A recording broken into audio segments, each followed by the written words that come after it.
जय हिंद दोस्तों, गुरु study channel में आपका स्वागत है। आज हम इस वीडियो में कक्षा 12 यानी कि 12वीं क्लास का एक चैप्टर है पॉलिटिकल साइंस का, जिसका नाम है शीत युद्ध का दौर। इस पर चर्चा करेंगे। हालांकि सीबीएसई ने इस चैप्टर को अपने सिलेबस से हटा दिया है, लेकिन जो सेकंड चैप्टर है उसको समझने से पहले इस चैप्टर को समझना होगा, तभी सेकंड चैप्टर समझ में आएगा। तो इसीलिए हम इस चैप्टर पर वीडियो बना रहे हैं। आशा करेंगे कि आपको ये वीडियो पसंद आएगी। चलिए शुरू करते हैं। देखिए, शीत युद्ध तो समझिए कि पहले जो शीत युद्ध है ये क्या था और इसकी शुरुआत कैसे हुई, हम इस बात को समझते हैं कि अगर कंडीशन खराब हुई है तो जो शीत युद्ध का दौर आया है तो ये इसके पीछे क्या कारण रहे हैं, किन कारणों से शीत युद्ध की शुरुआत हुई, वहाँ से चर्चा करेंगे। चलिए देखिए, द्वितीय विश्व युद्ध में सोवियत संघ और पश्चिमी शक्तियों के बीच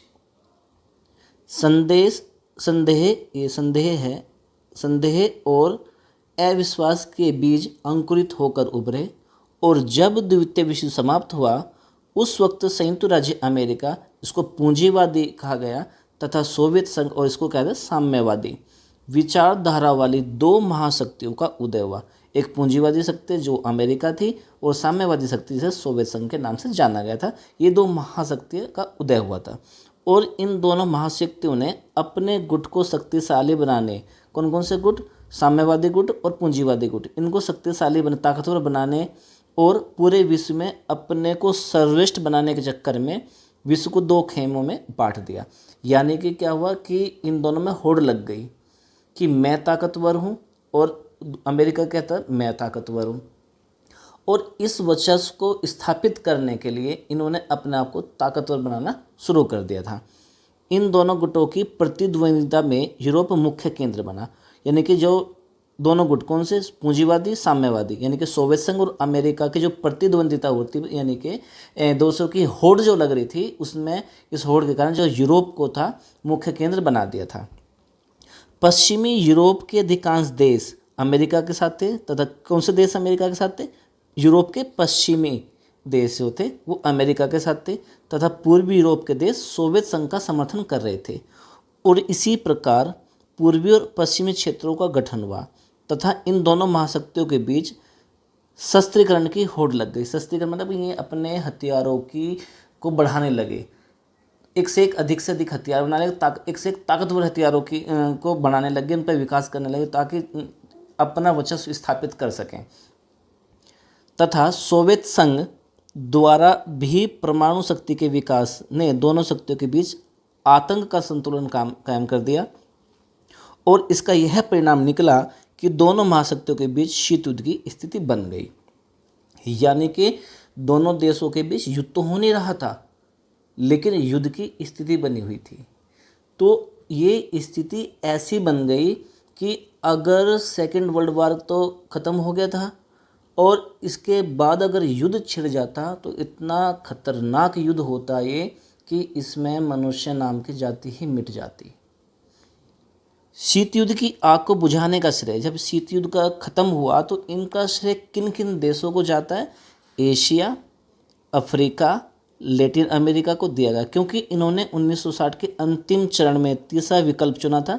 कौन सा? वो था गुट निरपेक्ष आंदोलन, किसी भी गुट में शामिल ना होना।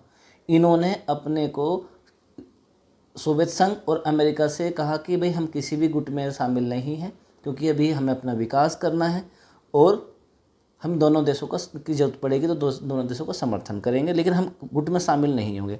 तो गुट निरपेक्ष आंदोलन को चुना तथा सन 1990 के अंतिम वर्षों में विश्व के विभिन्न परिस्थितियों एवं सोवियत संघ की आंतरिक स्थिति के कारण सोवियत संघ का विघटन के साथ शीत युद्ध की समाप्ति हो गई थी। तो इस प्रकार से युद्ध जो शुरू हुआ था, शीत युद्ध, इस प्रकार से शुरू हुआ था। चलिए अब आगे चलते हैं कि शीत युद्ध का अर्थ क्या है। देखिए, इसे इंग्लिश में बोलते हैं कोल्ड वार, ठंडा युद्ध। अब ये युद्ध कैसा था कि इसमें युद्ध तो हो नहीं रहा था, लेकिन युद्ध की स्थिति बनी हुई थी कि कभी भी युद्ध छिड़ सकता है। कि युद्धोत्तर काल में उत्पन्न हुआ सामान्य तनाव विशेषतः अमेरिका एवं सोवियत संघ के संबंधों के बीच के तनावों को सामूहिक रूप से व्यक्त करने वाला सबसे अधिक उपयुक्त शब्द ही शीत युद्ध कहलाता है। साधारण शब्दों में हम शीत युद्ध की अगर परिभाषा दें तो कह सकते हैं कि जब दो देशों के बीच युद्ध न हो और युद्ध की स्थिति बनी रहे तो उसे शीत युद्ध कहते हैं। नेक्स्ट है शीत युद्ध के लक्षण एवं विशेषताएं, कि क्या क्या जो उसके लक्षण रहे, क्या क्या इसकी विशेषताएं रही शीत युद्ध की, इन पर नज़र डालते हैं। चलिए, पहला है कि शीत युद्ध दोनों महाशक्तियों कौन कौन सी, अमेरिका और सोवियत संघ के बीच तनावपूर्ण संबंधों की स्थिति को व्यक्त करता है। दूसरा है शीत युद्ध एक राजनीतिक तथा मनोवैज्ञानिक युद्ध की स्थिति थी, यह दिमागों का युद्ध तथा स्नायु युद्ध का रूप था। थर्ड है शीत युद्ध में युद्ध जैसे तनाव तथा विरोध तो विद्यमान रहता है, परंतु युद्ध से दूर रहने का हर संभव प्रयास रहता था। नेक्स्ट है शीत युद्ध ऐसी स्थिति थी जिसमें दोनों महाशक्तियां व्यापक प्रचार, गुप्तचरी, सैनिक हस्तक्षेप, सैनिक संधियों तथा प्रादेशिक संगठनों की स्थापना के द्वारा अपनी अपनी स्थितियों को प्रभावशाली बनाने में लगी थी।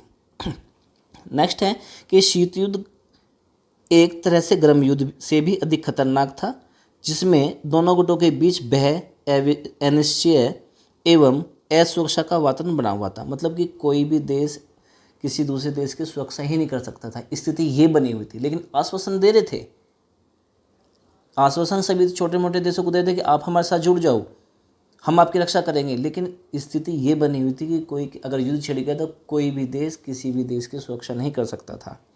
नेक्स्ट है कि शीत युद्ध एक तरह से वाक्य युद्ध था, जिसमें न युद्ध न शांति बल्कि एक उष्ण शांति की स्थिति बनी हुई थी। युद्ध तो हो नहीं रहा था, युद्ध की स्थिति बनी हुई थी, एक तरह से वाक्य था, बोल जैसा बोलने चालने वाला। नेक्स्ट है कि शीत युद्ध सोवियत ब्लॉक एवं अमेरिका ब्लॉक के बीच विश्व में वर्चस्व स्थापित करने का एक संघर्ष था। सब अपनी कोई दोनों देश यानी कि सोवियत संघ भी और अमेरिका भी अपना वर्चस्व स्थापित करना चाह रहे थे कि मैं अपना वर्चस्व स्थापित करूँगा, इसलिए ये शीत युद्ध की स्थिति बनी हुई थी, जिसमें दुनिया के विभिन्न देशों को सैन्य सुरक्षा एवं वित्तीय सहायता का आश्वासन देकर अपने अपने गुटों में सम्मिलित करने की प्रतिस्पर्धा चली रही थी। यानी कि क्या कहते हैं, एक देश सोवियत संघ भी और अमेरिका भी, जो छोटे छोटे देश थे उनको क्या कहते थे कि हम तुम्हारी सुरक्षा करेंगे, तुम्हें पैसा भी देंगे, हर तरह की सहायता करेंगे, इस तरह का आश्वासन दे रहे थे, आप हमारे में शामिल हो जाओ। इस तरह की स्थिति बनी हुई थी। इसी प्रकार यह साम्यवाद एवं उदारवादी लोकतांत्रिक पूंजीवादी व्यवस्था के बीच एक संघर्ष था। नेक्स्ट है कि शीत युद्ध के कारण क्या रहे हैं, कि भाई ऐसे क्या कारण थे शीत युद्ध हुआ जो। पहला, दूसरे विश्व युद्ध में अपनी प्रमुख भूमिकाओं के कारण अमेरिका तथा सोवियत संघ दोनों अंतर्राष्ट्रीय संबंधों में दो महाविश्व शक्ति बनकर उभरी। दोनों महाशक्तियों के द्वारा दो विरोधी विचारधाराओं, पूंजीवादी एवं साम्यवादी विचारधारा का नेतृत्व करने के कारण उत्पन्न संघर्षों ने विश्व को शीत युद्ध के एक नए दौर में धकेला। दोनों महाशक्तियां अमेरिका और सोवियत संघ के बीच उभरे शीत युद्ध के निम्नलिखित कारण थे। तो देखिए इसमें कुछ कारण थे। पहला था मूलभूत कारण, दूसरा था पूर्व के विरुद्ध पश्चिमी शिकायतें। कुछ तो बेसिक कोजेस थे इसके, मूलभूत कारण थे। एक था कि पूर्व के विरुद्ध पश्चिमी की शिकायतें, जो पश्चिम एरिया था वो पूर्व के एरिया के विरुद्ध शिकायत कर रहे थे, ठीक है, एक दूसरे की शिकायतें हो रही थी, इस ये भी एक रीजन था।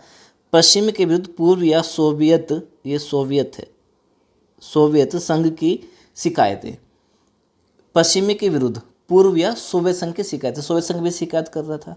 तो ये इसके कुछ मूलभूत कारण थे, इनको हम अगली क्लास में चर्चा करेंगे। आशा करता हूँ कि आपको ये वीडियो पसंद आई होगी। कृपया लाइक करें, शेयर करें और सब्सक्राइब करना ना भूलें। मिलते हैं इसके सेकंड पार्ट में, तब तक के लिए जय हिंद, जय भारत।